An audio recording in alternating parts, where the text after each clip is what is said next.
The Trump administration put together what most people considered impossible: peace deals between Israel and her Arab neighbors. Well, during that time, the U.S. ambassador to Israel, David Friedman, served as one of the main architects of what has become known as the Abraham Accords. Take a look. Ambassador David Friedman served during one of the most historic times in U.S.-Israel relations and historic developments in the Middle East. On May 14, 2018, Friedman presided over the opening of the U.S. Embassy in Jerusalem, a move decades in the making and what many thought could spark a regional war. Instead, peace broke out. Friedman played a key role in the development of the historic agreements between Israel, the United Arab Emirates, Bahrain, Sudan, and Morocco, the Abraham Accords. For decades, many said it couldn't be done without first solving the Palestinian-Israeli conflict. Friedman and his team broke with that conventional wisdom and produced groundbreaking results. He reveals the behind-the-scenes maneuvering in his new book, Sledgehammer: How Breaking with the Past Brought Peace to the Middle East. From the Oval Office to the halls of power in the region, it's the story behind the Abraham Accords. Well, joining us now is, in my opinion, the greatest U.S. ambassador to Israel we've ever had, Ambassador David Friedman. He's with us now. His new book is called Sledgehammer: How Breaking with the Past Brought Peace to the Middle East. And Ambassador Friedman, welcome to the 700 Club. Thank you, Gordon. It's really such an honor to be with you. Thank you so much. Well, let's talk about the book, and specifically, you've got a big word there, sledgehammer. Why did you use it as the title? Well, you know, it was the metaphor actually chosen by the New York Times when we opened up what's referred to as the Pilgrimage Road. It's this incredible ancient discovery that connects the Pool of Siloam, which is where Jewish pilgrims would bathe before they ascended to the temple. It connects that to the Temple Mount, and it was this massive, incredible discovery. This entire road was found intact. It was built by Pontius Pilate around the year 30. It was undoubtedly the road that Jesus walked as he ascended to the temple when he visited for the three pilgrimages during the year. And so I was given at this ceremonial opening, I was given a sledgehammer to knock down this ceremonial wall. And of course, it was an incredibly moving event and a peaceful event from our perspective, but New York Times considered this to be highly provocative and referred to me going forward as a sledgehammer. So I chose to turn that metaphor around and I think explain how a sledgehammer, at least metaphorically, was actually what was necessary to solve the gating issues, many of the gating issues in the Middle East. Well, you certainly broke with the past, and you had to fight your own State Department and your own Secretary of State just to honor the will of Congress in moving the embassy of the United States from Tel Aviv to Jerusalem. So it seems like a miracle today, but you actually got it done. So how did you do it? Well, first of all, I think it actually was a miracle. You know, people that assessed my my qualifications often said, you know, either I have insufficient qualifications, or maybe because I'm not a career diplomat, it's a good thing. But few people really understood that I approached this job with a deep sense of faith that I was put in this place. It was so improbable, so unlikely that I would ever get to this position, that I did sense that there was a certain amount of miraculousness to the entire process. So that was, I agree with you, it really was a miracle. Beyond that, look, I came into this being loyal to one person, to the President of the United States. He appointed me. And so all the headwinds that I encountered, whether it was with the Secretary of State, Rex Tillerson, I mean, once Pompeo came around, it was a whole different experience. He was wonderful. But Tillerson was very negative, and there were others in the administration who did not want to move the embassy, who did not want to bring the United States closer to Israel.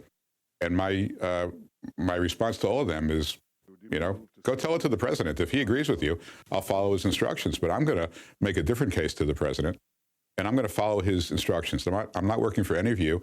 You know, I'm almost 60 years old. I've lived a life with a lot of experience. You know, I'm not looking to get a promotion. I'm not looking to get a good report card. I'm looking to achieve things, and I want to achieve the president's agenda. So whatever the president decides, I'm going to follow, but I'm going to make the case to him why we ought to be moving our embassy, why we ought to be recognizing Israeli sovereignty over the Golan Heights, why we ought to change our view as to the legality of Jewish settlements in Judea and Samaria, and why we can do all that and still make peace with Israel's neighbors. And so it really comes down to the relationship I had with President Trump and the authority and the runway he gave me to move forward on his agenda. Well, let's talk about another miracle, which is the Abraham Accords. And here you broke with the previous administration. John Kerry, Secretary of State under Obama, actually came out and said there can't be peace with the other Arab nations until you first have a peace accord with the Palestinians. Well, you took a sledgehammer to that idea and broke it. So how did the Abrahams come about? Because it seems like you had to fight the State Department, you had to fight established wisdom, and others weren't even willing to try, and you succeeded. Well, it began really with the move of the embassy to Jerusalem, because the first thing we had to do was to break that Palestinian veto.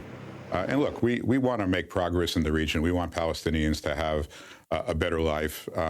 We can't be more pro-Palestinian than the Palestinian leadership, which unfortunately at this juncture ranges from being corrupt to being terrorist, depending upon which ones you focus on.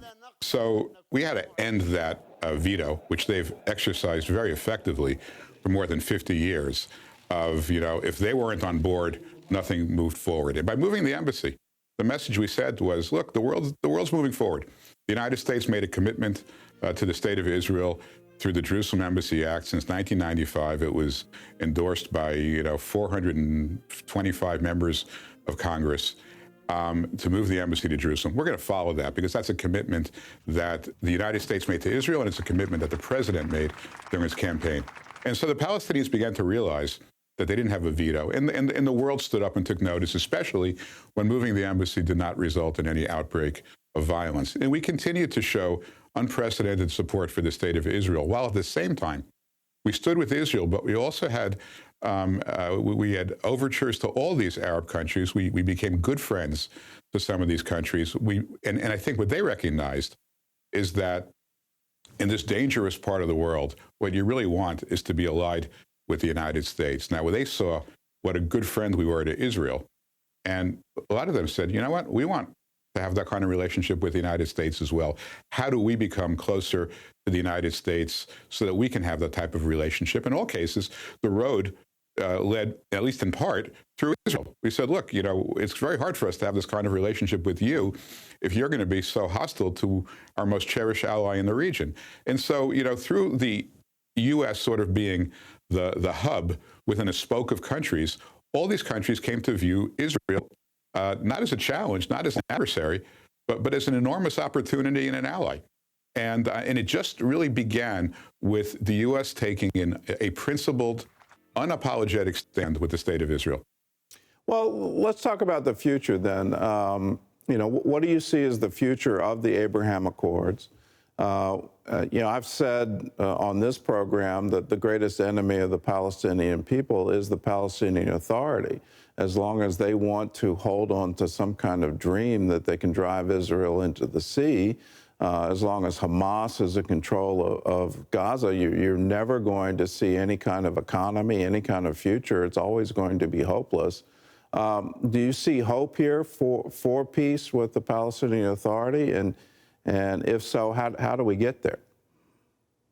Well, I think you're exactly right in your assessment of the current circumstances. The biggest problem is the leadership. The leadership is deeply oppressive of the Palestinian people. Palestinian people, many of whom I got to know well over my 4 years as ambassador, really just want what everybody wants. They want a better life for their children. They want more opportunity, better education. They want more infrastructure within their communities. I mean, these are not complicated things that are undeliverable. They're being held hostage by corrupt and venal leaders. I think those leaders will change over time. They will kind of cycle out. And the most important thing is for the Palestinian people to see the opportunity that exists throughout the region. They're paying very careful attention to the relationship that Israel is forging now with the UAE, with Bahrain, with Sudan, with Morocco. And they see what's coming of it. There's massive trade, tourism, opportunity, a huge amount of business investment. And, the Palestinian people are well educated. They understand that there is a future that they can grab. Their leadership stands between them and a better future. But look, we broke through a lot of molds in order to get the Abraham Accords. I think we will ultimately get to the point where the Palestinians embrace this new Middle East. I think if we were still in office, we would have Saudi Arabia as an Abraham Accords partner. I think we'd have potentially 5 or 10 more. That is the direction of the Middle East. I mean, oddly enough, the Middle East is now, kind of leading the world towards a more peaceful future. I don't think anybody ever thought that would happen 10, 20 years ago. So we're bursting with opportunity. And I think it's just a question of the U.S. Encouraging that and sending the right signals. All right. Well, the current administration doesn't seem to want to do that, at least from what I'm reading. They've restored funding to UNRWA, the UN Relief and Works Agency, which just seems to fund Palestinian discontent. They've restored payments to the Palestinian Authority that reward the martyr payments. They're trying to reopen a consulate to the Palestinian Authority, and of all places, Jerusalem. They're trying to. It looks like they're trying to do a reset. You're working on a foundation to further the Abraham Accords. In the current political environment, the current administration, how can people who are watching right now, how can they help you further peace in the Middle East through what you're doing? Well, look, our focus, and this was a phrase coined by Ronald Reagan, not by me, but we have the Friedman Center for Peace Through Strength. And the goal of the foundation is to expand the relationships that Israel has forged with Arab countries, but to do it from a position of principle, from a position of strength. Not, as you point out, not by chasing the Palestinians, not by throwing money at corrupt organizations like UNRWA, not by funding, God forbid, the payment of terrorists, which is a reprehensible policy, but by educating the world, the region in the world, that there is a better future. But that future has to be consistent with the Judeo-Christian values that make America great, that make Israel a great nation, that make that relationship strong. It all comes down to me, some very basic, simple things. We became a great nation because we adhered to Judeo-Christian values. Support for Israel is very much part of those values.